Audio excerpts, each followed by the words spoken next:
नमस्कार दोस्तों, मैं हूं विशंबर थानवी। आप देख रहे हैं मेरा चैनल ध्येय विथ विशंबर थानवी। कल के वीडियो में हमने देखा था चौहान वंश। चौहान वंश का आधा भाग कल हम पढ़ चुके हैं। आज हम शुरुआत करते हैं विग्रहराज चतुर्थ से। तो देखिए मित्रों, विग्रहराज चतुर्थ जो है वह अजमेर के शासक रहे। इन्हें विशल देव नाम से भी जाना जाता है। एक विग्रहराज चतुर्थ, एक विग्रहराज द्वितीय भी प्रसिद्ध रहे। इसको विशल देव नाम से जाना जाता है। विशल देव रासो भी लिखा गया है। विशल देव रासो इन्हीं के नाम पर लिखा गया है। विशल देव के नाम से जाना जाता है। अब इस विग्रहराज चतुर्थ अथवा विशल देव कौन थे, इसके बारे में सबसे पहली बात तो ये आती है कि ये जो थे, इनके कार्यकाल में चौहानों का स्वर्ण युग, चौहान वंश का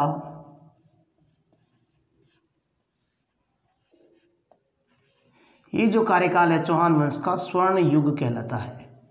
स्वर्ण युग कहलाने का भी प्रमुख कारण है क्योंकि इन्होंने पहली बार दिल्ली तक अपना साम्राज्य स्थापित किया। दिल्ली तक साम्राज्य स्थापित करने वाले पहले व्यक्ति थे ये विग्रहराज चतुर्थ। विग्रहराज चतुर्थ जो थे ये कवि, साहित्यकार आदि के आश्रयदाता थे और स्वयं खुद ही एक कवि थे, स्वयं एक साहित्यकार थे। इन्होंने हरिकेली नाटक की एक रचना की है।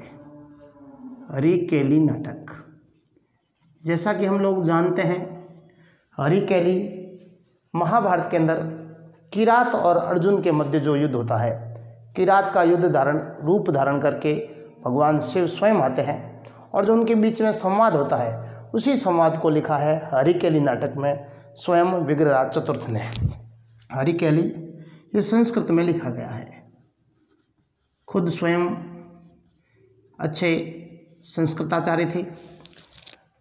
इनकी जो कुछ पंक्तियां हैं हरिकेली नाटक की, राजा राम मोहन राय जो कि आधुनिक भारत के नक्षत्र कहे जाते हैं, उन्हें राजा की जो उपाधि दी थी वो अकबर द्वितीय के द्वारा दी गई थी।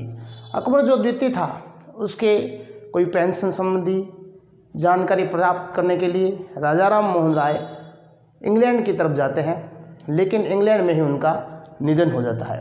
परिणाम स्वरूप इंग्लैंड में उनकी समाधि स्थापित है, वर्तमान में भी उनकी समाधि है। तो राजा राम मोहन राय की जो समाधि है, उस समाधि ब्रिस्टल में है, ब्रिस्टल इंग्लैंड में। और इसी समाधि के ऊपर इस हरिकेली नाटक की कुछ पंक्तियां लिखी गई है। इसके अलावा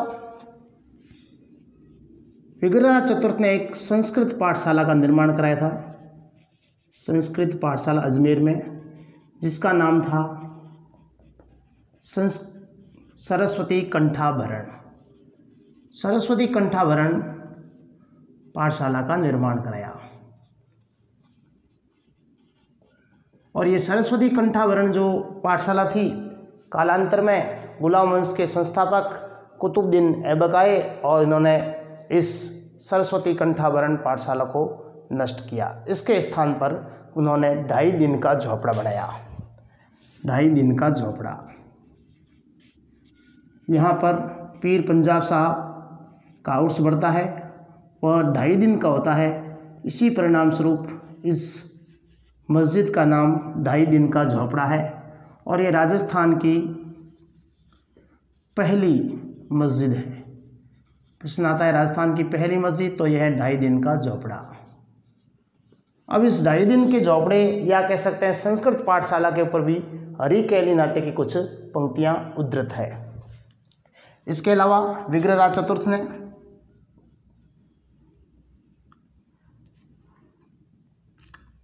विग्रहराज चतुर्थ के द्वारा बिशलपुर बांध का निर्माण कराया गया। बिशलपुर बांध, यह बिशलपुर जो बांध है वर्तमान में टोंक में है, उसका निर्माण कराया। और इसी बिशलपुर बांध के पास में शिव जी के मंदिर का निर्माण भी कराया, शिव मंदिर का निर्माण भी कराया।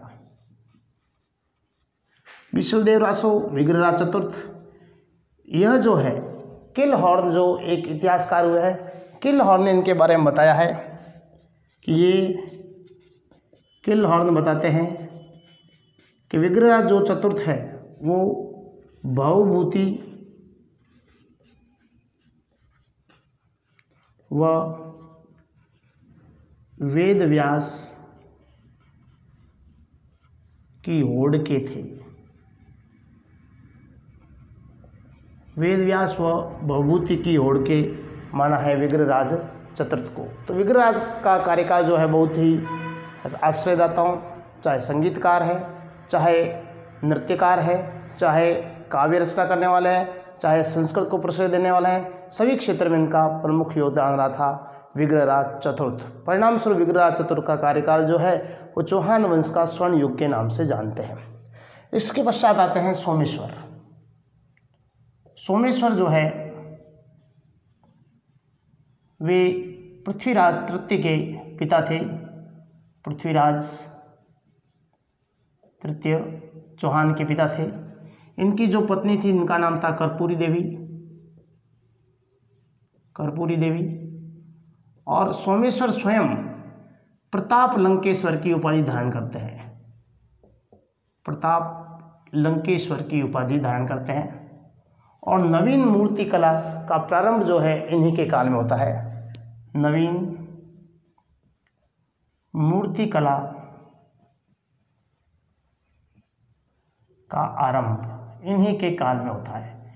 इन्होंने स्वयं अपनी मूर्ति का निर्माण कराया और स्वयं मूर्ति बनाई और इसी से ही नवीन मूर्ति कला का आरंभ होता है। उसके पश्चात जो सोमेश्वर थे, सोमेश्वर के दो पुत्र थे, एक हरिराज और दूसरे थे पृथ्वीराज चौहान। पृथ्वीराज चौहान जो है वे शासक बनते हैं। इनके पिता की जो मृत्यु है वो भीम सिंह द्वारा इनको मार दिया गया था।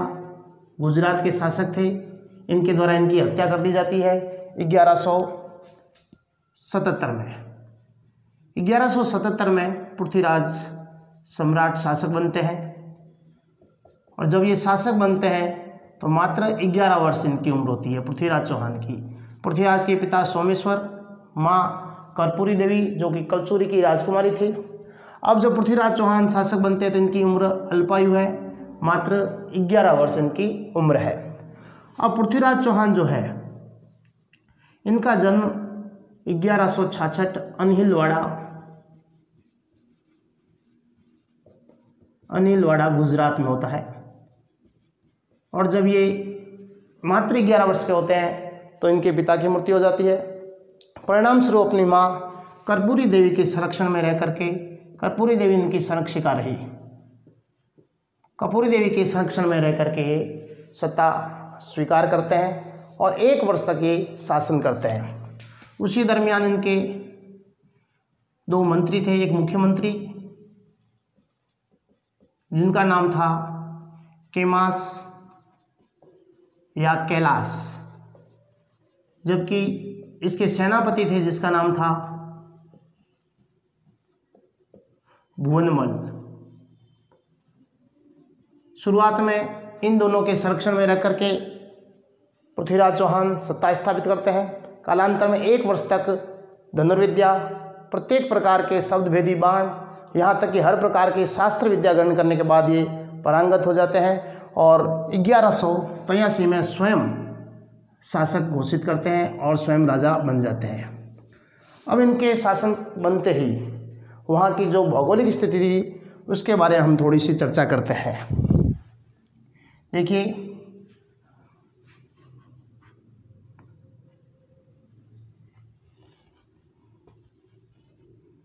यहाँ अजमेर,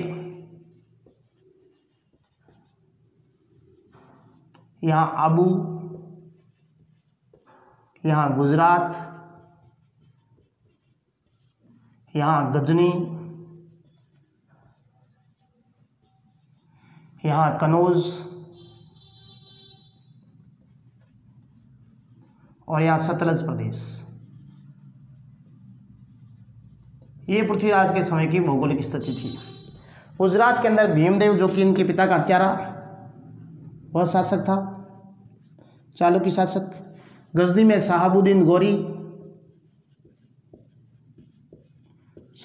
गौरी शासक था। कनौज में गढ़वाल शासक जयचंद था। आबू के अंदर सोलंकी राजकुमार या राजकुमारी जो इच्छनी थी उसका संबंध आता है। और अजमेर में पृथ्वीराज स्वयं शासक था। ये स्थिति थी और यहाँ पर भंडानक नामक जाति रहा करती थी। अब इनके शासक बनते ही शुरुआत यहाँ से होती है। भंडानक जो एक जाति थी, इस जाति के द्वारा उन्होंने देखा अजमेर बहुत दूर पड़ता है और यहाँ पर ये लोग विद्रोह कर देते हैं। परिणाम स्वरूप ये अपने पुत्र गोविंदराज को भेजते हैं और इन भंडारकों का दमन करते हैं।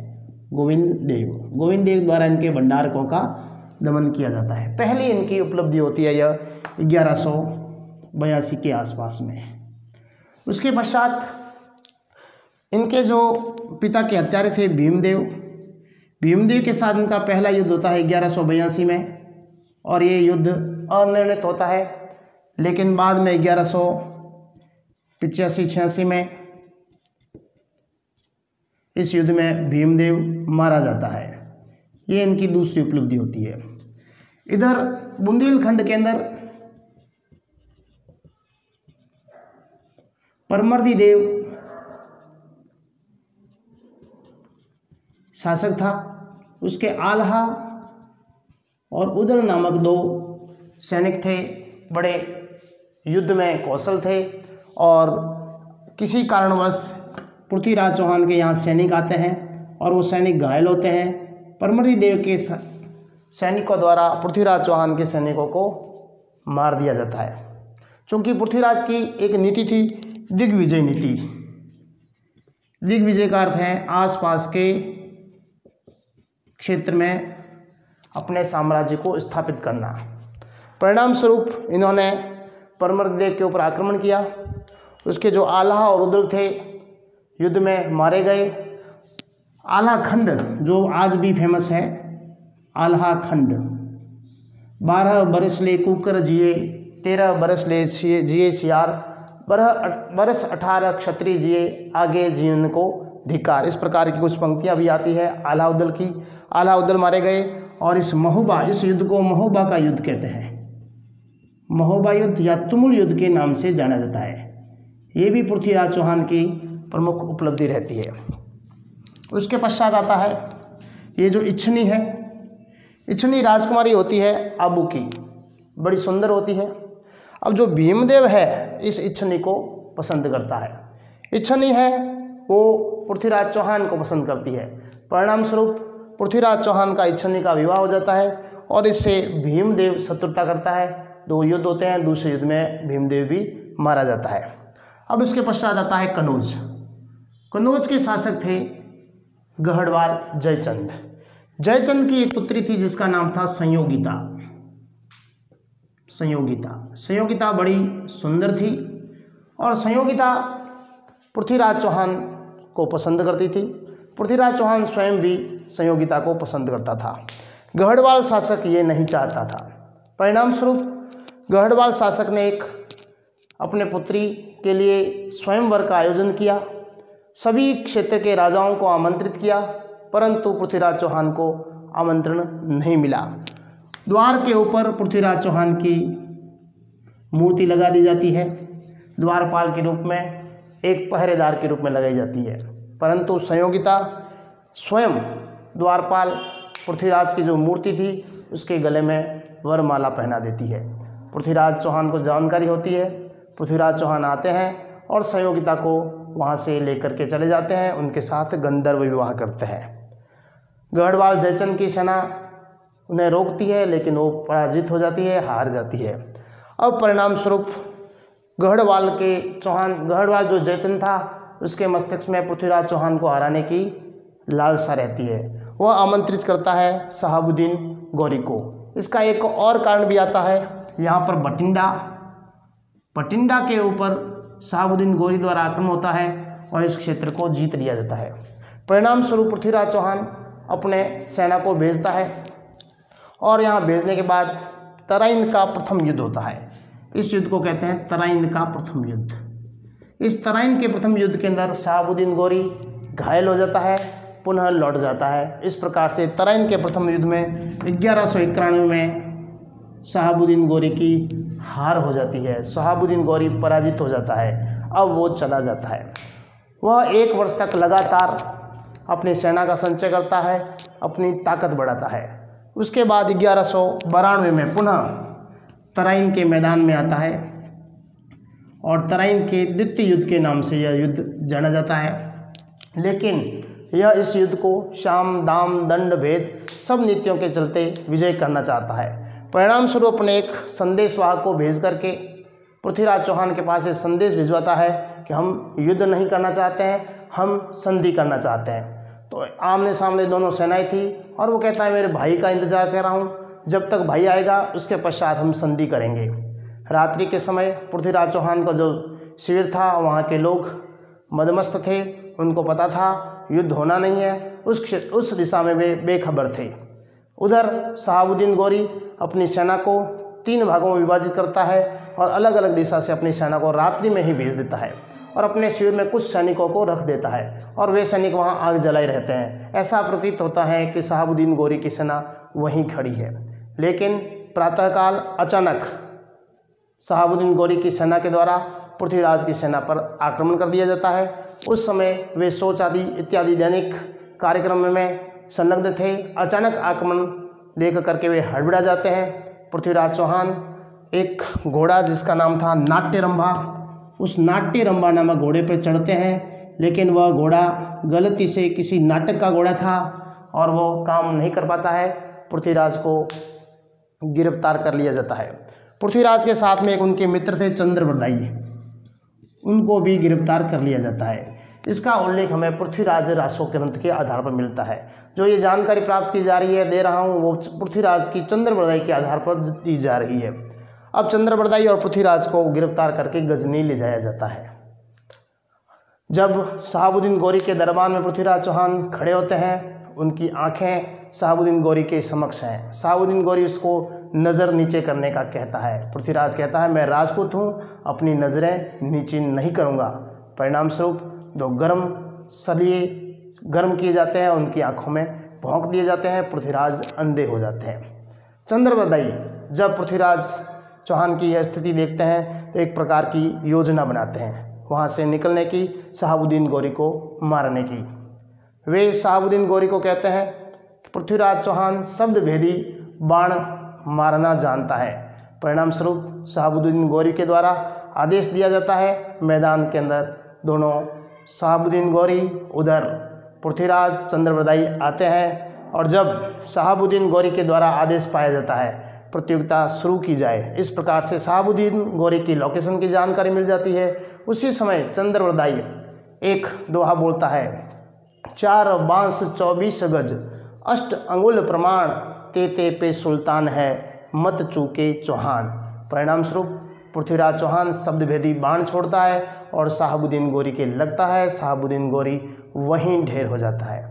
अब उन्हें पता था कि हम भी बचने वाले नहीं हैं। चंद्रबरदाई और पृथ्वीराज चौहान एक दूसरे के सीने में कटार भोंक देते हैं और वहीं उनकी मृत्यु हो जाती है।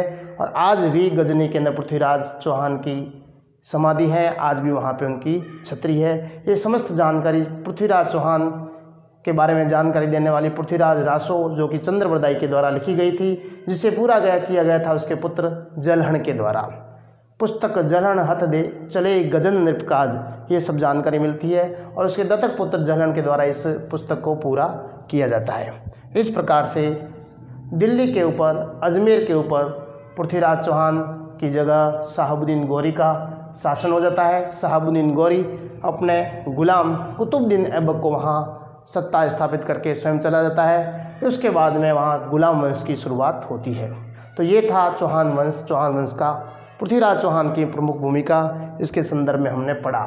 आगे की वीडियो में हम और जानकारी लेकर के आएंगे, लेकिन आप मेरे चैनल ध्येय विथ विषम अर्थानी को अवश्य लाइक, शेयर व सब्सक्राइब करें। Thank you.